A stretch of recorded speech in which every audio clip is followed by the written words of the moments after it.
আসলে বিশ্ব পরিবেশ দিবস উপলক্ষে গ্রিন গ্রোথ ফাউন্ডেশনের 3 দিনব্যাপী কর্মসূচি নেওয়া হয়েছে। গতকাল গ্রিন গ্রোথ ফাউন্ডেশনের যারা সদস্য এবং শুভাকাঙ্ক্ষীরা আছে তারা তাদের নিজের বাসার আঙিনায় এবং এলাকার বিভিন্ন মোড়ে মোড়ে বিভিন্ন গাছ তারা রোপণ করেছে।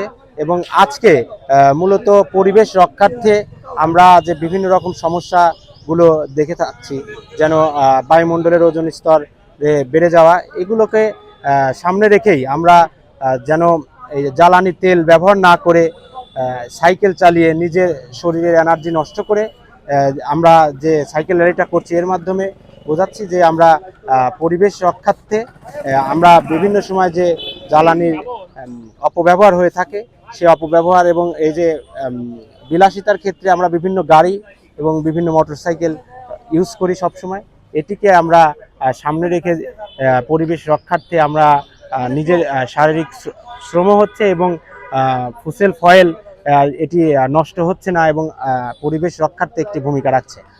অবশ্যই এটি একটি খুবই প্রশংসনীয় উদ্যোগ, কারণ আমরা জানি যে আমাদের বাংলাদেশের মতো একটা স্বল্পোন্নত দেশ অবশ্যই সবসময় জ্বালানি ঘাটতিতে ভোগে। আর আমাদের একটা খুবই বড় সমস্যা যে আমরা এই যানজটে বা মানে যানবাহনের যে কার্বন নিঃসরণ হয়, এটা আমাদের উপর অনেকভাবে ইফেক্ট পড়ে। তো অবশ্যই সাইকেল র্যালি এটা আমাদের জনগণকে উৎসাহিত করার জন্য যে আমরা কার্বন নিঃসরণজনিত যানবাহনের ব্যবহার একটু কমিয়ে ফেলতে পারি আর সাইকেলের ব্যবহার যাতে বাড়াতে পারি, এর জন্যই মানে এই র্যালিটির উদ্যোগ গ্রহণ করা হয়েছে। বিশ্ব পরিবেশ দিবস উপলক্ষে পাবনাতে একটি নতুন স্বেচ্ছাসেবী সংগঠন গ্রিন গ্রোথ ফাউন্ডেশন, আমাদের এখানে এর কোঅর্ডিনেটর সমন্বয়ক আমাদের পাবনার একজন দক্ষ মেধাবী সংগঠক মাহবুব হোসেন শ্রাবণের উদ্যোগে আজকে এই সাইকেল র্যালিতে আমরা অংশগ্রহণ করেছি। এই র্যালি থেকে আমরা এখানে আপনি জানেন গত কয়েকদিন আগে কিন্তু সারা বিশ্বময় জ্বালানি সংকট ছিল। জ্বালানি কিভাবে আমরা জ্বালানি সচেতনতায় আমরা কাজ করতে পারি আর বিশ্বের পরিবেশের যে ভারসাম্য রক্ষায় আমরা কীভাবে কাজ করতে পারি, এই সাধারণ মানুষকে সচেতন করার লক্ষ্যে আজকের এই সাইকেল র্যালি।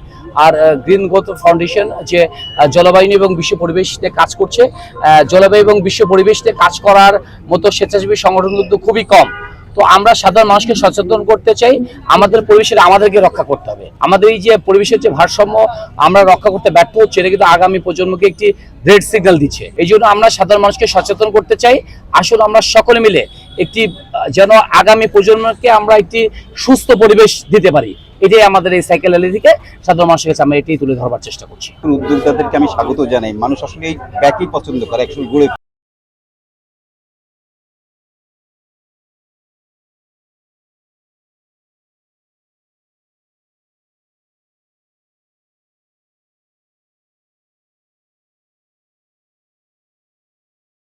বায়ু দূষণ মুক্ত, আবর্জনা মুক্ত, প্লাস্টিক পলিউশন মুক্ত পাবনা শহর গড়ে উঠি। এবং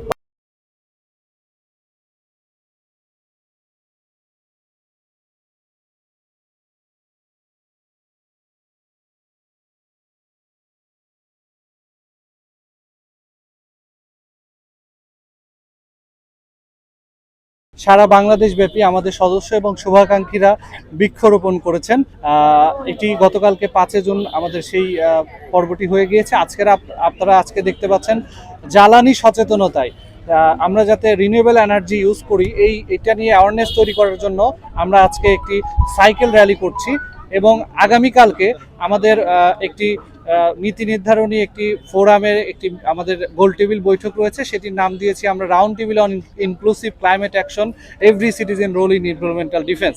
প্রত্যেক নাগরিকের পরিবেশ রক্ষায় কি করণীয় সেটি নিয়ে আমরা কালকে একটি রাউন্ড টেবিল বৈঠক করব Pabna chamber of commerce industry মিলনায়তনে। এবং আপনাদের জ্ঞাতার্থে বলে রাখি, বর্তমানে আমরা যে পরিমাণ ফসিল ফুয়েলের ব্যবহার করছি, এতে পরিবেশ উত্তপ্ত হচ্ছে। এই মাত্রা যদি চলতে থাকে তাহলে অ্যাটলান্টিক সহ হিমালয় সহ বরফ গলে গিয়ে আমাদের মতো যারা সমুদ্র পৃষ্ঠের কাছাকাছি বসবাস করি, সেই সমস্ত দেশের সমুদ্র পৃষ্ঠের কাছাকাছি অঞ্চল, বাংলাদেশ বলা হচ্ছে যে 50 সাল নাগাদ বাংলাদেশের 30 থেকে 40% ল্যান্ড প্লাবিত হয়ে যাওয়ার, সমুদ্রের নিচে চলে যাওয়ার একটা সম্ভাবনা রয়েছে।